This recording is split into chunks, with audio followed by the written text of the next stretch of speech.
Salut, c'est Cindy, contente de vous retrouver pour une nouvelle vidéo. Alors aujourd'hui, c'est un bilan lecture. Je vous parle de mes dernières lectures du mois d'octobre.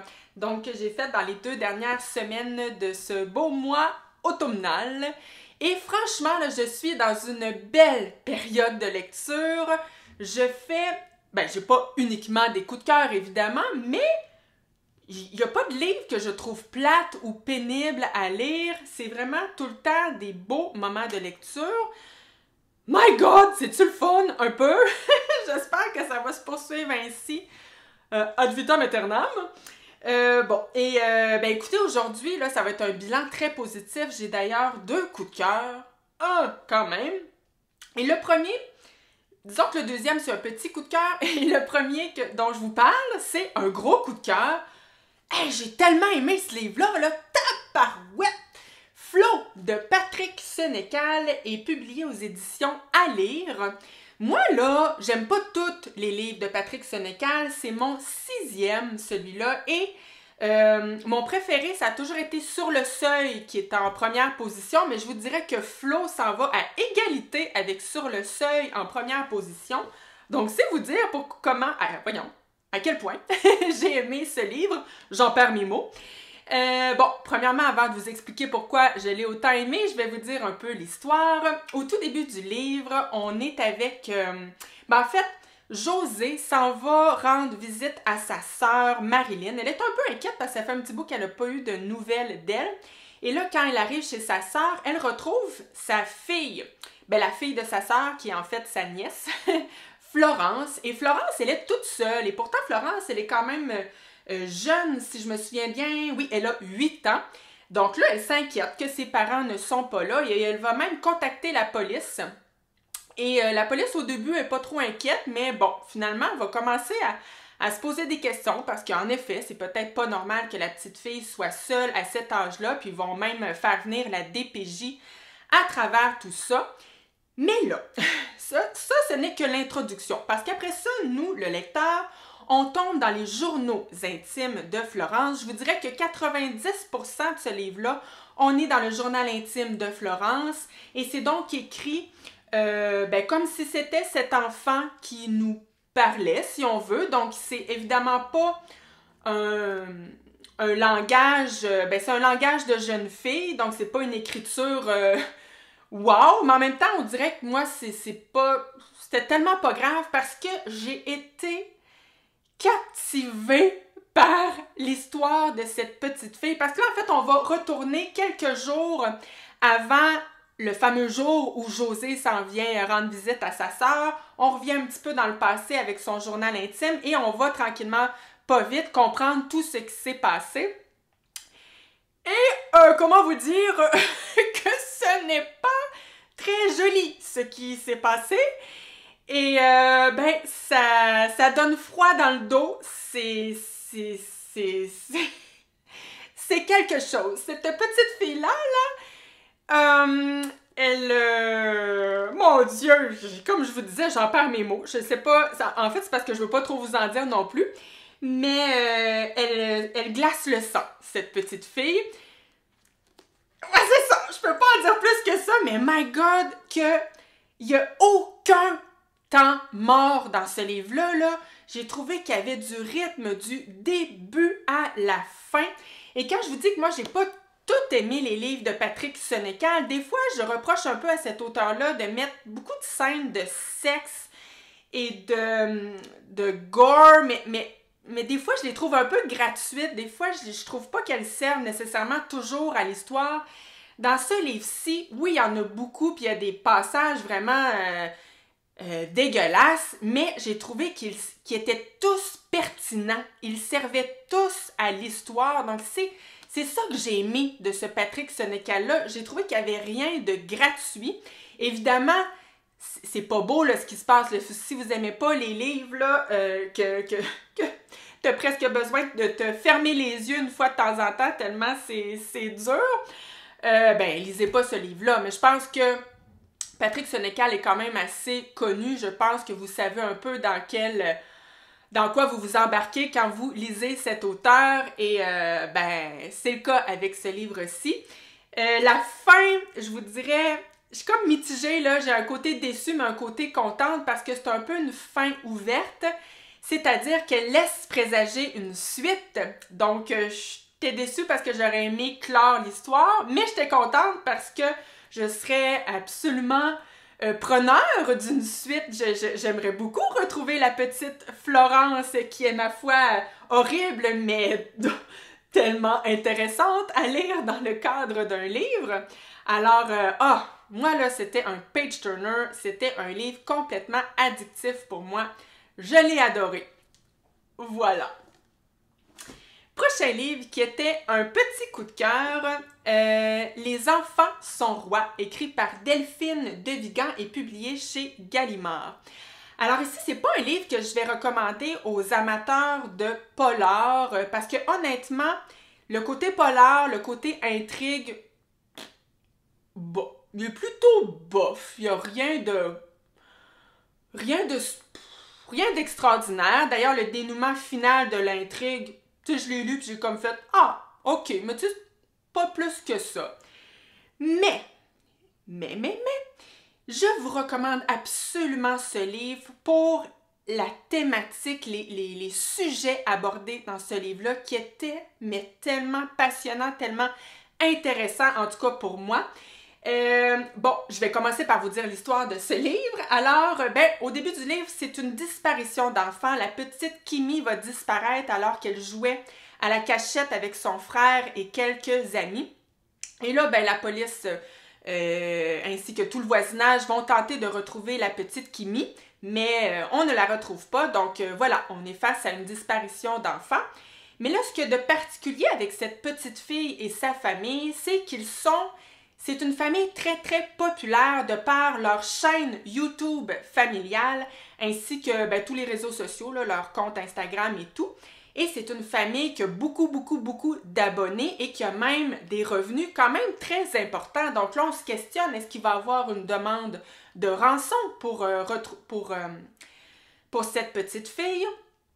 Alors, voilà, je vous en dirai pas plus que ça, mais je pense que vous voyez c'est quoi le genre de thématique qu'on peut retrouver dans ce livre-là qui est complètement actuel. Vous savez, ces chaînes YouTube où on met, où il y a des familles qui se filment, qui mettent en vedette leurs enfants, des enfants qui parfois sont très jeunes, 2-3 ans, et des enfants qui deviennent connus mondialement, parce qu'en effet, c'est accessible à tous. Des enfants qui, évidemment, à cet âge-là, ne font pas nécessairement le choix d'être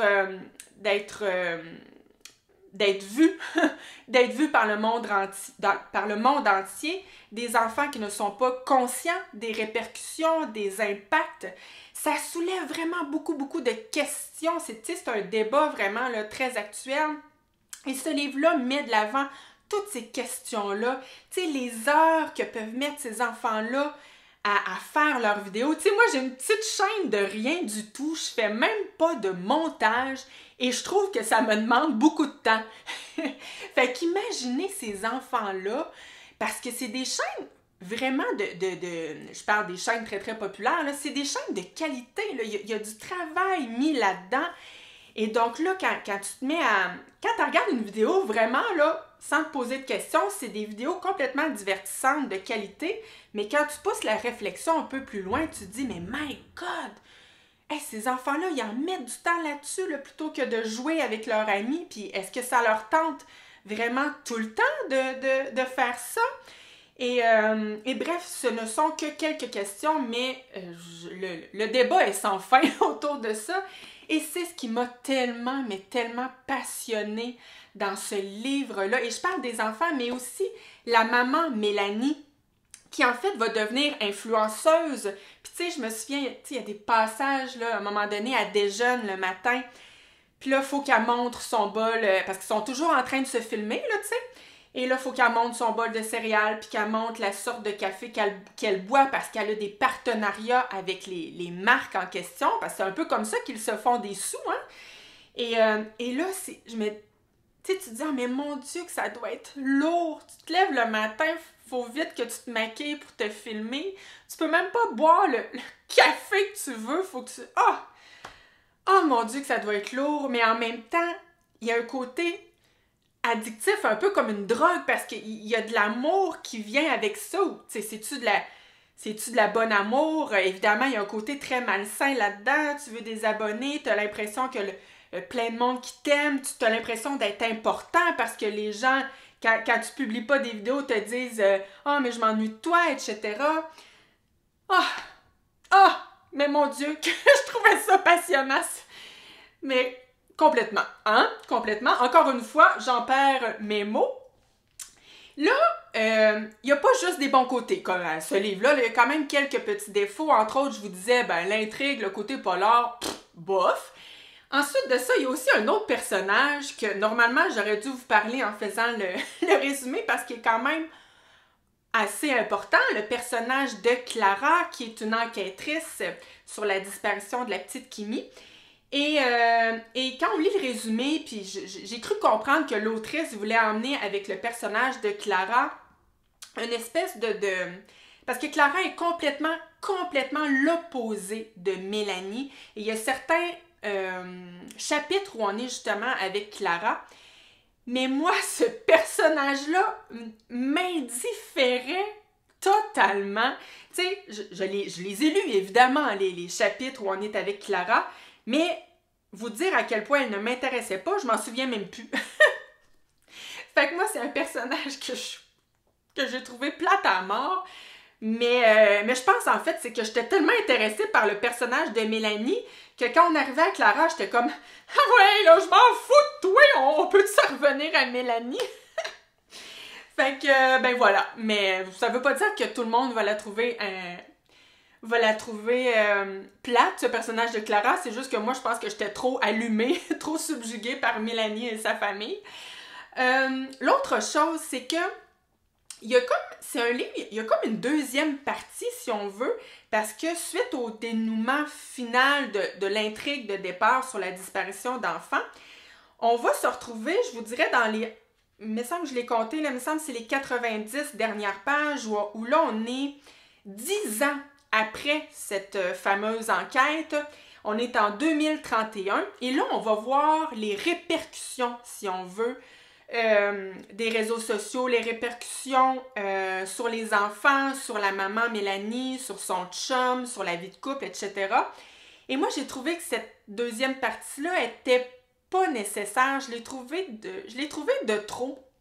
Puis là, j'ai trouvé que l'autrice appuyait un petit peu trop fort sur le crayon parce que, tu sais, sans dire qu'elle prend prise de position, ben quasiment. Tu sais, en fait, là, on le sent que tu sais, ceux qui n'aiment pas ça, se faire imposer, si on veut, une opinion, on le sent clairement avec cette histoire-là, et encore plus dans la deuxième partie, que l'autrice veut nous faire voir à quel point c'est néfaste, les réseaux sociaux pour les enfants, les chaînes YouTube familiales et tout.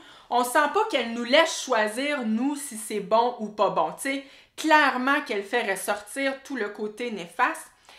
Et là, dans la deuxième partie, là c'était comme... Je trouvais que c'était une couche de trop. Là, à la limite, c'était presque moralisateur. Et voilà, je trouvais que c'était pas nécessaire. Mais bon, ce n'est que mon opinion, évidemment. Donc voilà, un livre quand même là, que moi, j'étais complètement passionnée par cette histoire et les sujets soulevés. Bon, voilà. J'ai rien d'autre à dire. J'ai adoré ce livre. Hey, hein? C'est positif quand même. Le prochain livre, lui, ça n'a pas été un échec, ça n'a pas été pénible, mais tu sais, c'était une lecture correcte sans plus. Et ce livre-là, c'est Place des érables, le tome 1, Quincaillerie J.A. Picard et Fils, écrit par Louise Tremblay-Dessiambre. Alors ici, on est avec la famille Picard, qui sont quincailliers de père en fils, et d'ailleurs, ils habitent en haut de la quincaillerie familiale, le grand-père, Joseph Alfred, le papa, Joseph Armand, et le petit-fils, Joseph Arthur. Et le petit-fils, lui, il ne veut pas devenir vendeur de clous, puis même que cette quincaillerie-là, parce qu'il aide son papa de soir et de fin de semaine, et ça lui pèse un peu sur les épaules, il préférerait grandement aller jouer avec ses amis. Mais évidemment que c'est pas évident pour lui, tu sais, il veut pas décevoir son père et son grand-père, donc il veut pas nécessairement leur dire que c'est pas le destin qu'il souhaite, lui, devenir le propriétaire de cette quincaillerie-là. Il veut pas créer cette déception-là chez son père et son grand-père. Et donc voilà, on va suivre un peu la vie quotidienne de cette famille-là avec ses hauts et ses bas. Encore une fois, l'autrice ici, j'ai trouvé qu'elle nous démontrait son don pour bâtir des personnages tellement attachants. C'est fou comme ces personnages sont attachants à cette autrice-là. Moi, particulièrement, le grand-papa, je l'aimais tellement. Tu sais, le genre de bon monsieur, là. Puis d'ailleurs, il donne souvent ses leçons de vie à son petit-fils Joseph Arthur. Et je trouvais que c'était des beaux moments. Donc oui, des personnages vraiment, vraiment que j'ai adoré. Une famille qui devient, tu sais, je trouve qu'on lit ces livres, puis ces personnages deviennent tellement réels que j'ai l'impression d'être là avec eux. J'ai l'impression de vivre avec cette famille-là. Mais malgré ça, j'ai trouvé l'histoire... je la trouvais un peu ennuyante. C'est le genre de livre où j'étais contente quand je lisais, justement, vu que j'aimais tant les personnages, je me sentais bien de me retrouver dans le livre, mais tu sais, je le lisais pas non plus avec passion. L'histoire, comme je vous dis, ne me captivait pas tant que ça. En tout cas, si je compare à Les Sœurs de Blois, en fait, le premier tome, Charlotte, que j'ai lu au début de l'année, dans ce cas-ci, c'était une famille aussi attachante, mais je trouvais l'histoire complètement captivante et les sujets traités, je les trouvais tellement riches parce qu'on traitait de la santé mentale avec la maman blanche. Et bref, là, j'en reviendrai pas sur mon avis sur ce livre-là, je pense que vous le savez à quel point je l'ai aimé. Mais ici, c'est ça. C'était pour moi moyen, mais quand même une belle lecture douce, une petite lecture doudou, que quand même, je peux vous recommander parce que j'ai trop aimé les personnages malgré tout. Ensuite, le prochain livre, écoutez, il y a une valeur particulière à mes yeux parce que c'est l'auteur qui me l'a gentiment envoyé. Et c'est quelqu'un avec qui j'échange une fois de temps en temps sur YouTube. Je savais pas que c'était un auteur et à un moment donné, il m'a offert de m'envoyer son livre, mais il s'agit d'un livre de poésie. Et je l'ai trouvé pas mal audacieux parce qu'il le sait que c'est un genre avec lequel, disons-le, j'ai un peu de difficulté. Mais c'est ce que j'aime, en fait, d'avoir une chaîne YouTube, c'est que ça m'a amené à travers les rencontres, à travers les rencontres virtuelles, on s'entend, à travers les défis livresques, ça m'emmène vers des genres vers lesquels je ne serais pas allée normalement. Je pense entre autres aux bandes dessinées que j'ai commencé à lire depuis l'année passée seulement et je pourrais plus m'en passer aujourd'hui. Et la poésie, écoutez, je commence tranquillement, pas vite, à savoir l'apprécier. Pour moi, il faut vraiment que j'attende le bon moment. Il faut que je sois dans ma bulle pour pouvoir l'apprécier. Et il faut que j'accepte aussi de me laisser aller, de m'abandonner, puis d'accepter de ne pas nécessairement tout comprendre. Et c'est ça, c'est un travail que je fais sur moi et ça fonctionne parce que tranquillement, pas vite, je commence à apprécier la poésie. Et c'était le cas pour ce petit livre que j'ai franchement bien aimé. J'ai aimé l'expérience. Alors, ce livre, c'est Poésie ratée d'un zoneur, écrit par Dario L. et publié chez Essor Livre Éditeur. Alors, c'est un livre, évidemment, c'est plein de petits poèmes. Mais ce que j'ai aimé, c'est qu'il y a un certain... J'allais dire une histoire, c'est peut-être pas une histoire, mais tu sais, il y a un lien directeur, là. D'ailleurs, le premier poème, j'ai trouvé que c'était une très belle porte d'entrée dans ce livre-ci. Le poème s'intitule « Suis-moi » et le personnage nous dit carrément « Prends ma main, tu sais, suis-moi, viens avec moi pendant la nuit, puis tu pourras lâcher ma main quand le soleil se lèvera. » Et j'ai vraiment aimé ça. J'ai senti que je partais en genre de promenade avec ce personnage, avec ses réflexions, avec ses pensées, avec ses expériences.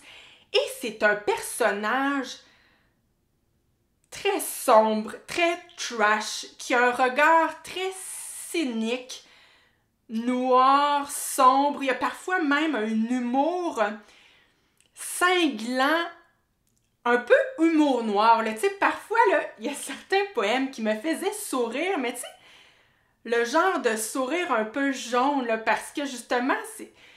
Moi, j'aime ça, ce genre d'humour-là, là, une espèce d'humour limite un peu malaisant.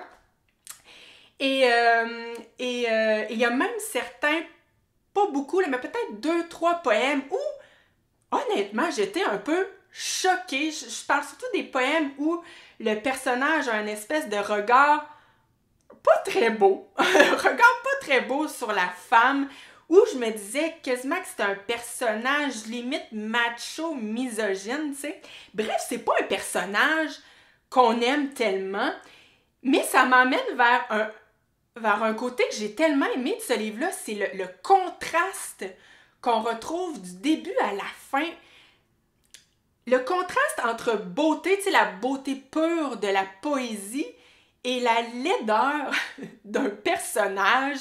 Je dis laideur, peut-être que j'y vais fort, mais vraiment, c'est pas le genre de personnage avec qui j'aimerais me retrouver nécessairement. Et donc, moi, j'aimais ça, cette espèce de clash-là entre les deux, à travers les mots aussi, parce qu'il y a certains mots qui sont vraiment tellement beaux, tellement des belles tournures de mots. Tu sais, j'aime toujours, moi, là, je m'exprime pas bien, on dirait que je sais pas comment le dire, mais j'aime le son, le rythme dans la poésie, et des fois, je trouve ça, c'est ça, d'une beauté incroyable. Et à d'autres moments, il y a des mots aussi qui ne sont pas beaux. On a des sacres, on a un parler aussi très, très...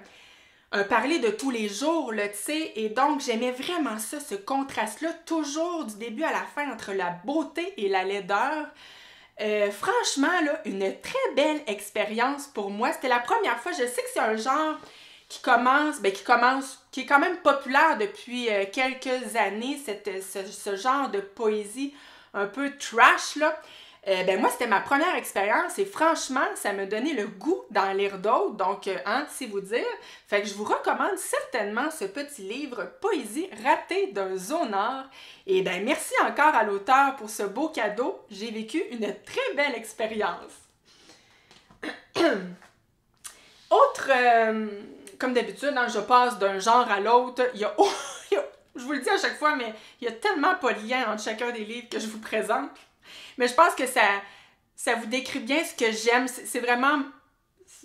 C'est tout moi. Moi, j'aime ça passer de sombre à joyeux, d'une chick-lit à un livre d'horreur, à de la poésie, à un livre jeunesse. C'est ce que j'aime et j'espère que vous aimez ça, peut-être un petit peu à travers mes bilans lecture. Et bref, le prochain livre, c'est aussi un livre que j'ai reçu, et cette fois-ci, je l'ai reçu des éditions La Courte Échelle, qui est une maison d'édition que j'aime tellement, pour laquelle je n'ai que de bons souvenirs. Moi, je suis devenue une amoureuse de la lecture grâce au roman jeunesse de La Courte Échelle. Donc, j'étais très contente de lire ce petit roman. Les carnets de novembre, écrit par Marie-Hélène Jarry. Alors ici, l'histoire, on est avec Marjorie. Marjorie, au tout début, elle s'en va dans une papeterie. Elle veut acheter un petit carnet. Elle veut commencer à écrire. Et là, elle fait une petite gaffe parce qu'elle veut essayer le carnet ainsi qu'un crayon. Puis là, elle va écrire une phrase très banale dans ce petit carnet. Et là, elle est toute gênée parce que c'est pas le carnet qu'elle voulait acheter, c'était l'autre. Fait que là, elle remet à sa place, puis elle s'en va un petit peu à la sauvette. Et là, le lendemain, elle va revenir à cette papeterie-là pour acheter le fameux carnet qu'elle voulait réellement.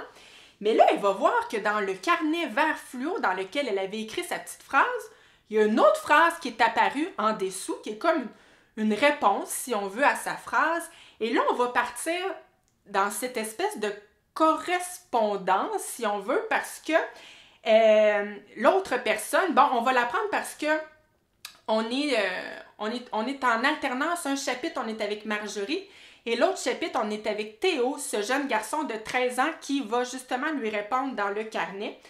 Et là, quand je dis répondre, c'est pas des grosses correspondances, là, c'est des petites phrases qu'ils se laissent l'un et l'autre.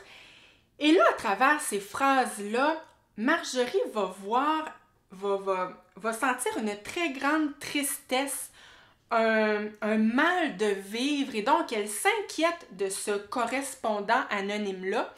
Elle s'inquiète même pour sa vie, et donc elle va tenter de le rechercher, le retrouver pour ne pas qu'il commette le geste irréparable.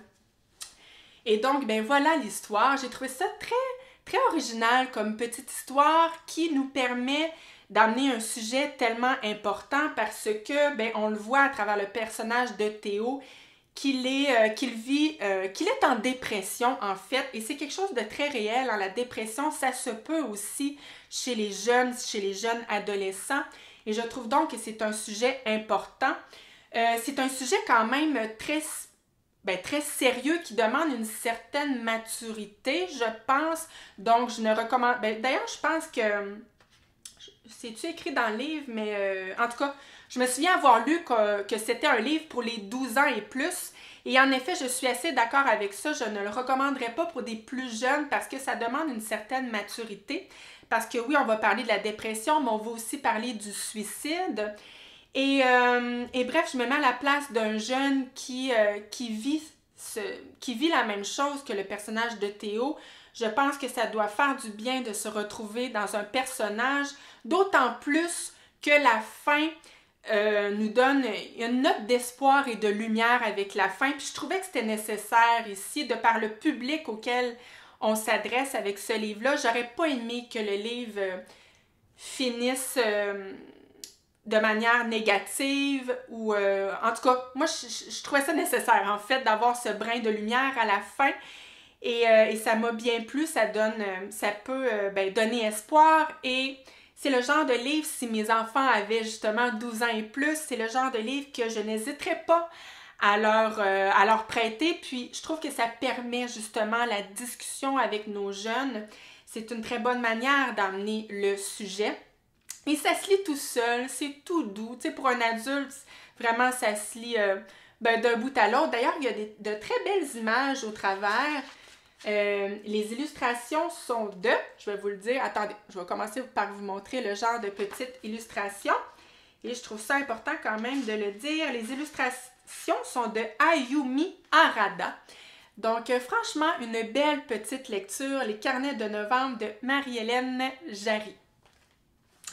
Alors, ben, ça complète mon bilan lecture. Moi, je vous retrouve probablement la semaine prochaine ou dans 2 semaines. Ça dépend de mes disponibilités. Et bien évidemment que dans mon prochain bilan lecture, je vais vous parler des premiers livres que j'aurai lus dans le cadre du Black November. Je vous avais présenté d'ailleurs ma pile à lire dans ma vidéo précédente. Alors, j'espère vous y retrouver et merci d'avoir été là aujourd'hui. À la prochaine. Merci, bye bye!